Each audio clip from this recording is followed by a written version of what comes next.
un coup de poing raté. C'est exactement ce qui, selon les mots mêmes de l'un des deux hommes qui se sont affrontés ce soir-là à Madison Square Garden, ne sert absolument à rien dans un vrai combat. Et pourtant, en 1967, tout le karaté américain reposait précisément sur cette philosophie du coup qui ne cherche jamais vraiment à toucher. Ce soir-là, deux hommes sont montés sur le tatami. L'un était invaincu, la référence absolue de sa discipline. L'autre n'était qu'un technicien tranquille, presque anonyme, avec absolument tout à prouver. Ce qui allait suivre n'était pas un simple match. C'était un combat d'une violence tactique inouïe qui allait littéralement faire basculer tout un sport. Restez avec moi jusqu'au bout, parce que cette soirée-là a changé pour toujours la manière dont le karaté se pratique aux États-Unis. Et avant d'entrer dans le vif du sujet, un like m'aiderait vraiment à faire connaître ce genre de récit, alors n'hésitez surtout pas. Pour comprendre l'ampleur de ce qui s'est joué ce soir de juin 1967, il faut d'abord remonter au contexte de l'époque.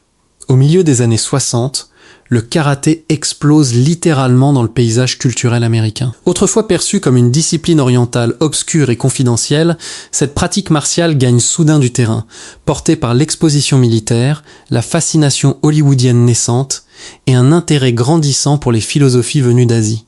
Mais ce n'était clairement pas la philosophie qui attirait les foules, c'était le combat lui-même. Et les tournois deviennent rapidement de véritables champs de bataille où s'affrontent les meilleurs artistes martiaux du pays. La scène compétitive américaine de cette époque est dominée par des affrontements agressifs et intenses. Il ne s'agit absolument pas de katas cérémoniels ou de simples démonstrations sur scène. Ce sont de vrais combats, avec de vraies conséquences physiques. Les combattants s'entraînent dur, se disputent encore plus durement et bâtissent leur réputation sur la ténacité pure et la maîtrise technique. Dans cette atmosphère électrique, un nom émerge comme le visage même du karaté américain, un ancien marine, athlète explosif, force pratiquement inarrêtable en compétition. Pendant ce temps, un autre homme grimpe discrètement dans les classements. Connu pour son calme apparent et sa technique d'une propreté remarquable, il n'est ni le plus bruyant ni le plus flamboyant des combattants, mais il reste d'une constance implacable. Il s'entraîne de façon presque obsessionnelle dans un art martial coréen exigeant, affine son timing avec une précision quasi chirurgicale et commence à faire des vagues en battant des noms respectés du circuit. Pendant que l'un accumule les titres et les gros titres dans la presse, l'autre construit méthodiquement un palmarès qui comprend l'ouverture d'écoles de karaté, l'enseignement à des célébrités et une liste de victoires de plus en plus impressionnante. La convergence de ces deux forces devenait inévitable. Le karaté américain évoluait à toute vitesse, les techniques se transformaient, les écoles se multipliaient et les compétiteurs commençaient à repousser les limites traditionnelles de cet art. Le karaté de tournoi américain n'était plus vraiment le miroir de ses racines orientales. Il devenait quelque chose de fondamentalement nouveau, quelque chose d'unique. Et c'est précisément à ce moment charnière que fut annoncé, durant l'été 1967, le championnat pan-américain de karaté à Madison Square Garden. Ce n'était pas un simple tournoi de plus, c'était un véritable terrain d'épreuve. Et tout le monde savait déjà que la vraie histoire de cette soirée ne serait pas l'événement lui-même, mais bien l'affrontement potentiel entre ces deux hommes. L'un représentait la puissance, la domination, la vieille garde. L'autre représentait la vitesse, la précision, quelque chose de radicalement nouveau. Personne ne le savait encore, mais ce combat unique allait devenir le moment précis où le karaté, tel que l'Amérique le connaissait, allait basculer pour toujours. Parlons d'abord de cet homme surnommé le prodige doré du karaté américain. En 1967, il n'était plus simplement un combattant parmi d'autres. Il était LE combattant de référence. Son nom déclenchait une reconnaissance immédiate dans tous les cercles d'arts martiaux, et pour une raison très simple. Ancien marine, doté d'une carrure qui aurait plus naturellement trouvé sa place en boxe qu'en karaté de poing, il apporte dans ce sport encore en quête de son identité américaine une puissance brute et une agressivité sans égale. À bien des égards, il en était la toute première véritable superstar née sur le sol américain. Son parcours d'entraînement commence à Okinawa, pendant son service militaire au début des années 60, où il étudie une école traditionnelle de karaté sous la direction de certains des maîtres okinawaïens les plus respectés. Mais contrairement à de nombreux traditionalistes, il ne se contente pas de laisser cet art dans sa forme purement classique. Il veut se battre. Il veut tester ses techniques sous une vraie pression, avec un vrai contact. À son retour aux États-Unis, il entre dans les tournois de karaté avec un état d'esprit totalement différent de la norme rapide, direct, explosif. Et ça fonctionne. Il explose littéralement sur la scène compétitive, remportant pratiquement chaque tournoi auquel il participe. Sa seule présence devient intimidante. Mesurant environ 1,83 m pour près de 88 kg de muscles, il se déplace comme un poids moyen, mais frappe comme un poids lourd. Sa spécialité consiste à submerger ses adversaires par des offensives éclairs et des frappes d'une précision redoutable. Pendant que d'autres combattants adoptent des gardes traditionnelles et larges, avec des tactiques prudentes, lui referment la distance à toute vitesse et frappe encore plus vite. À une époque où le karaté américain cherche encore à définir sa propre structure compétitive, cet homme impose sa propre définition par la seule force de sa domination. Il remporte le tout premier championnat national américain en 1966, décroche de multiples titres régionaux et affiche un palmarès invaincu qui paraît presque intouchable. Mais ce qu'il distinguait vraiment ne se résumait pas seulement à sa puissance ou à ses résultats. C'était son aura. Il incarnait littéralement la confiance des arts martiaux américains. Il accordait des interviews. Il prédisait les résultats de ses combats à l'avance. Il possédait une assurance qui égalait parfaitement son niveau technique. Pour beaucoup, il n'était pas seulement le meilleur du moment, il était l'avenir même du karaté. Certains critiques murmuraient parfois sur les aspérités de son style ou son mépris pour la tradition la plus stricte, mais le public l'adorait. Les élèves l'imitaient. Les écoles enseignaient dans son style. En seulement quelques années, cet homme avait contribué à transformer le karaté en un sport plus rapide, plus dynamique, et avait, par la même occasion, contribué à construire un véritable public national pour ce qui n'était autrefois qu'un loisir de niche.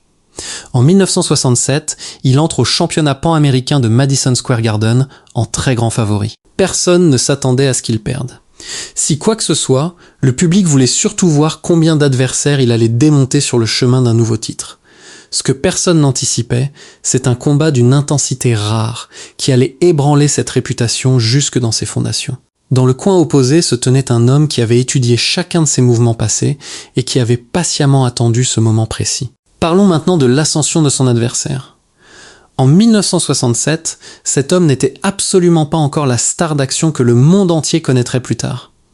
Ce qu'il était, incontestablement, c'était un combattant discipliné, en pleine ascension fulgurante dans le classement du karaté américain. Pendant que l'autre restait la star explosive que tout le monde regardait, lui restait le technicien que tout le monde sous-estimait. Son parcours commence des années plus tôt, durant son service dans l'armée de l'air américaine, alors qu'il était stationné en Corée du Sud. C'est là qu'il découvre un art martial coréen, fait de frappes puissantes et d'une discipline rigoureuse. Il s'entraîne de façon obsessionnelle, décroche des ceintures noires dans cette discipline, puis dans d'autres styles, y compris coréens.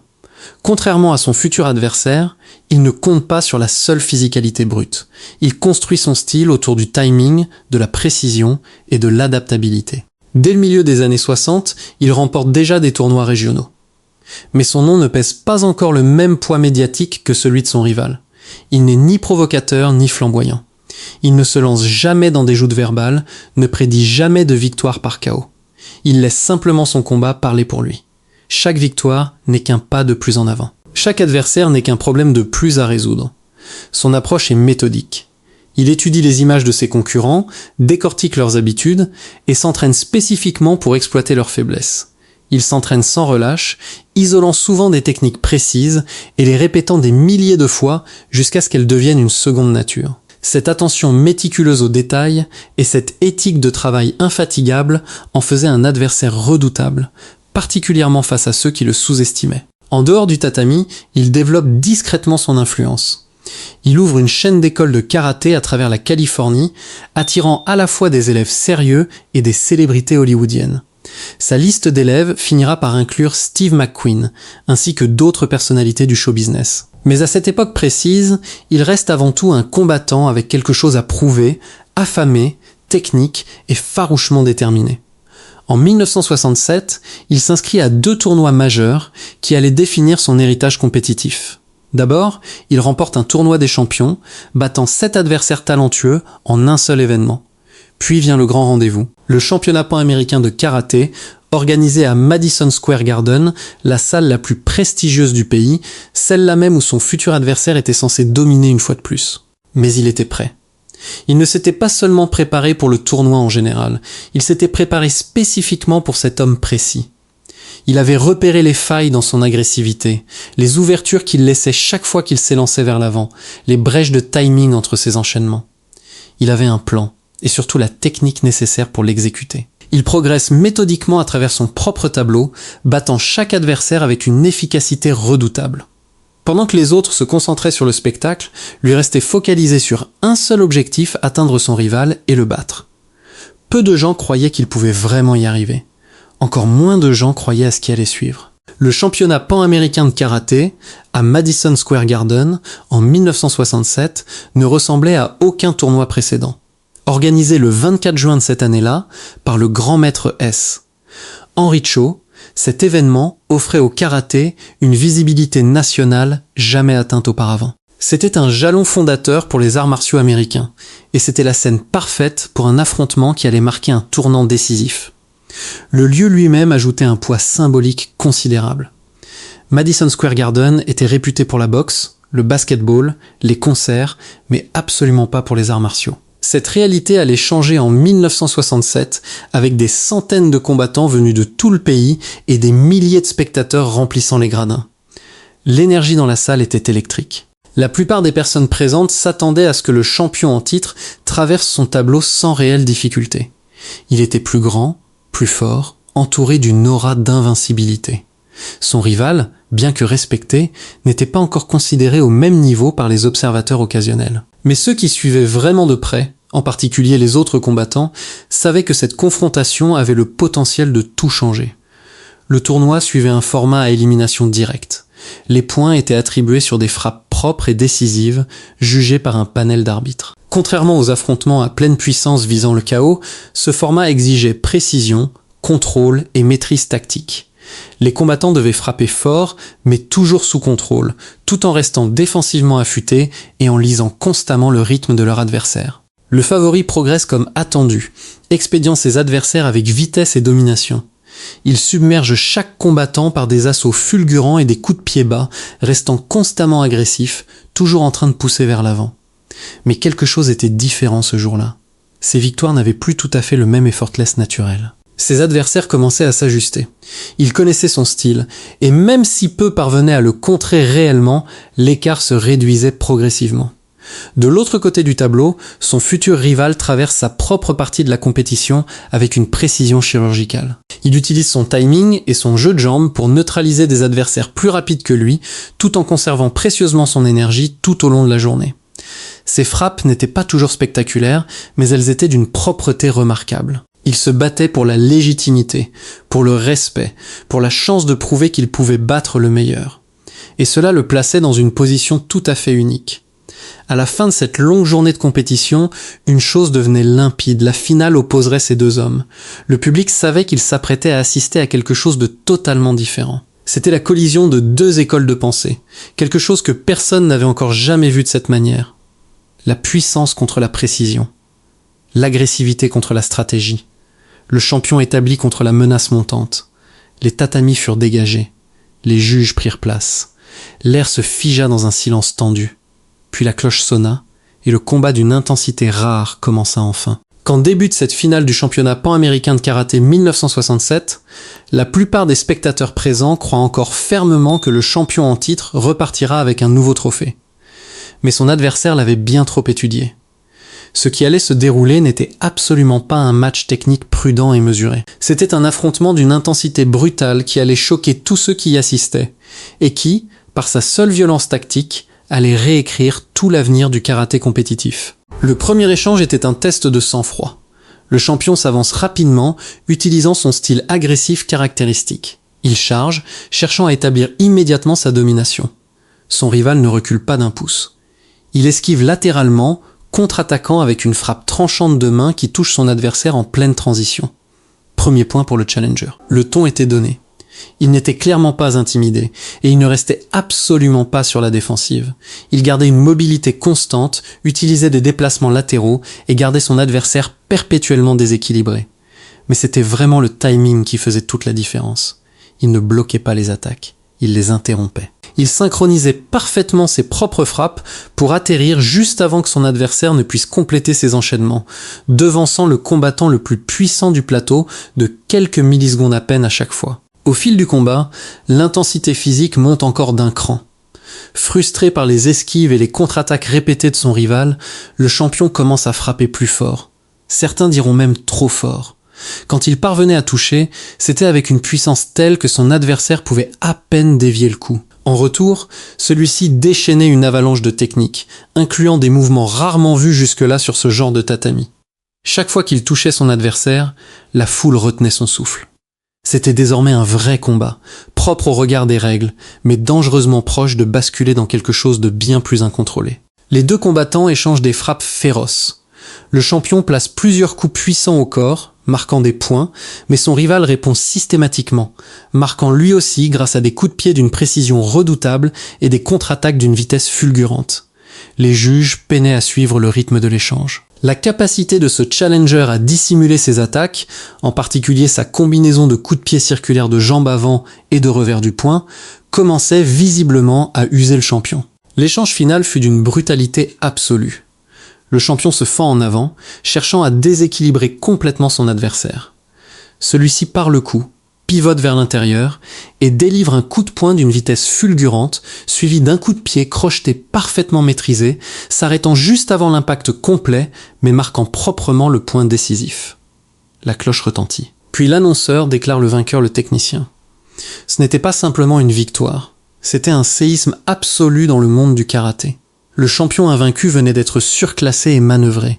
Son adversaire avait combattu avec intelligence et intensité, transformant chacune des forces de son rival en autant de faiblesses exploitables. C'était une brutalité parfaitement calculée, et le public comprenait qu'il venait d'assister à un basculement complet du paysage des arts martiaux. Ce qui rendait ce combat aussi violent, ce n'était pas une quelconque sauvagerie incontrôlée. C'était une véritable guerre psychologique. La précision sous pression, la volonté des deux hommes de se pousser mutuellement au-delà de leurs limites respectives.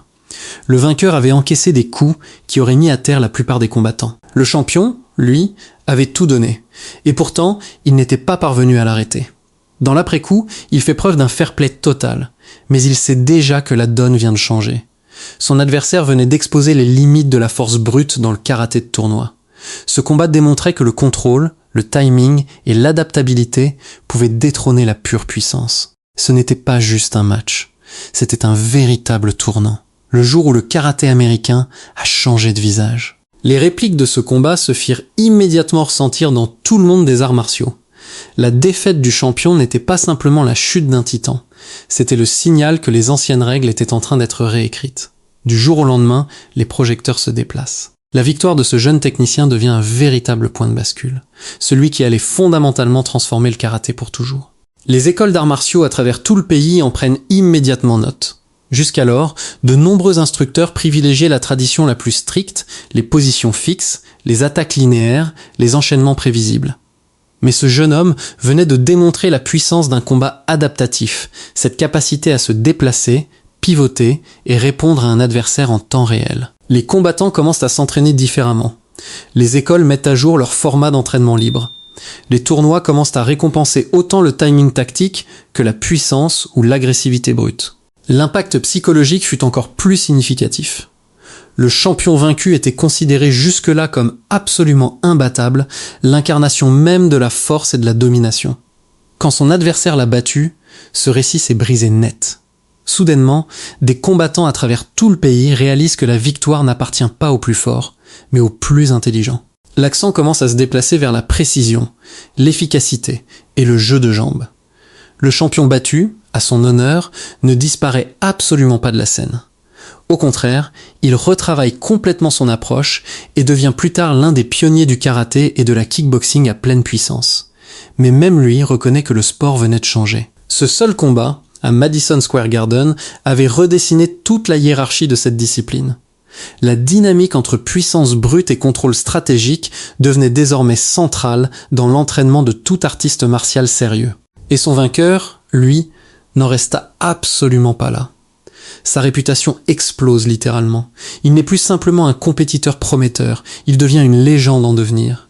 Il ouvre davantage d'écoles de karaté, s'entraîne avec des combattants d'élite et attire l'attention d'Hollywood, en partie grâce à sa relation avec certains de ses élèves célèbres. Les répercussions de ce seul et unique combat dépassent largement les frontières du tatami. Il devient une référence permanente dans l'histoire des arts martiaux. Les instructeurs diront encore, des décennies plus tard, se souvenir de ce combat pour illustrer la supériorité de la technique sur la force brute. Les combattants étudieront ce match pour comprendre comment synchroniser une contre-attaque, comment contrôler le rythme d'un affrontement et comment vaincre malgré des pronostics totalement défavorables. Ce séisme n'a pas détruit les arts martiaux, il les a transformés, et le karaté ne serait plus jamais tout à fait le même. Pourquoi ce seul combat a-t-il changé le karaté pour toujours ? Cet affrontement de 1967 n'était pas simplement une surprise de tournoi, c'était un événement charnière qui a redéfini toute une discipline. Pendant des décennies, les arts martiaux aux États-Unis étaient restés profondément enracinés dans la tradition. Mais après ce combat d'une intensité rare, ce sport commença à évoluer vers quelque chose de plus rapide, plus intelligent, plus compétitif. Premièrement, une véritable révolution tactique. Jusqu'à cette victoire, la plupart des champions de tournoi comptaient sur la force pure, la taille ou la vitesse brute. Le champion battu avait parfaitement maîtrisé cette formule. Il chargeait, submergeait, dominait. Mais son adversaire a démantelé ce modèle avec un style entièrement construit autour du timing, des angles et des contre-attaques. Cela révéla une véritable faille dans l'approche traditionnelle. Combattants et entraîneurs à travers tout le pays réalisèrent que la puissance brute pouvait être neutralisée par des mouvements calculés et des frappes précises. L'effet d'entraînement fut immédiat. Les écoles commencèrent à privilégier l'agilité, la conscience spatiale et le contrôle des points plutôt que la seule force physique. Le style de ce jeune vainqueur devint littéralement le modèle du karaté américain moderne, un hybride de discipline et d'adaptabilité. Deuxièmement, la naissance du combat libre stratégique. Ce jeune homme n'a pas gagné parce qu'il était plus fort que son rival. Ce n'était absolument pas une question de muscles, c'était une question d'intelligence de combat. Cela transforma radicalement la façon dont on pratiquait le combat libre à travers tout le pays. Les combattants se mirent à étudier les tendances de leurs adversaires, développèrent des réponses de contre-attaque et s'entraînèrent spécifiquement pour les conditions réelles de tournoi. Le karaté ne se résumait plus simplement à des formes ou des techniques isolées. Il devenait une question de lecture de l'adversaire et d'exploitation du moment opportun. Des dojos jusqu'au tapis de compétition, les élèves apprirent à se battre intelligemment. Ce virage stratégique éleva considérablement le niveau global de la compétition. Les combattants n'étaient plus de simples artistes martiaux, ils devenaient de véritables tacticiens. Troisièmement, la légitimation du karaté comme sport national à part entière. Ce combat s'est déroulé à Madison Square Garden, sous des projecteurs éclatants devant un vaste public. Il a prouvé que le karaté pouvait devenir bien plus qu'une simple activité de niche. Il pouvait devenir un authentique sport de spectateurs. L'intensité et le drame de ce combat contribuèrent à capter l'attention du grand public. Cet affrontement offrit au karaté une véritable identité, celle d'un art martial sérieux, technique et compétitif, méritant pleinement l'attention nationale. D'autres événements suivirent et l'intérêt du public explosa littéralement. Quatrièmement, une source d'inspiration pour toute une génération. Pour de nombreux jeunes artistes martiaux qui ont assisté à ce combat, ou simplement entendu parler de lui, ce moment devint un véritable jalon fondateur. L'approche disciplinée de ce jeune vainqueur, combinée à son calme sous pression, inspira toute une génération de combattants. Il prouva que le succès ne nécessitait ni flamboyance ni agressivité excessive, seulement de la préparation et une exécution parfaite. Sa victoire ouvrit également des portes bien au-delà du dojo. En l'espace de quelques années, il ferait la transition vers le cinéma, apportant les arts martiaux sur grand écran et alimentant tout un mouvement culturel autour du karaté dans les décennies suivantes. L'impact de ce combat persiste encore aujourd'hui dans la façon dont le karaté est enseigné, pratiqué et perçu. Ce combat féroce de 1967 est devenu la ligne de démarcation entre deux époques du karaté américain, l'avant et l'après. L'héritage qu'il a laissé a façonné non seulement les carrières des deux hommes concernés, mais également l'orientation entière des arts martiaux pour les décennies à venir. Le vainqueur, à la suite de ce combat, devint le visage même du karaté technique et discipliné en Amérique. Sa victoire lui offrit une crédibilité aussi bien dans le monde des arts martiaux que dans celui du divertissement. Au début des années 70, il avait déjà agrandi ses écoles de karaté, continué à dominer en compétition et attiré des élèves célèbres qui allaient plus tard contribuer à lancer sa propre carrière au cinéma. Il utilisa cette plateforme pour élever considérablement la visibilité du karaté à travers les médias et la culture populaire. Mais son influence dépassa largement l'écran. Son insistance sur la précision, la stratégie et le respect contribua à définir la philosophie fondamentale du karaté moderne. Il démontra qu'un combattant n'avait besoin d'être ni le plus bruyant ni le plus fort, simplement le mieux préparé. Ce faisant, il devint une icône, non pas de l'esbrouf, mais de la concentration pure. Quant au champion vaincu, malgré sa défaite, il resta une figure absolument majeure de cette discipline. Plutôt que de s'effacer, il évolua. Il devint plus tard l'un des pères fondateurs de la kickboxing américaine, continuant d'innover au sein des arts martiaux, jusqu'à être désigné plus tard comme le plus grand combattant de karaté de tous les temps par un magazine spécialisé, en 1983. Sa rivalité avec son ancien adversaire l'affûta davantage et élargit sa propre réflexion sur ce que signifiait vraiment être un combattant.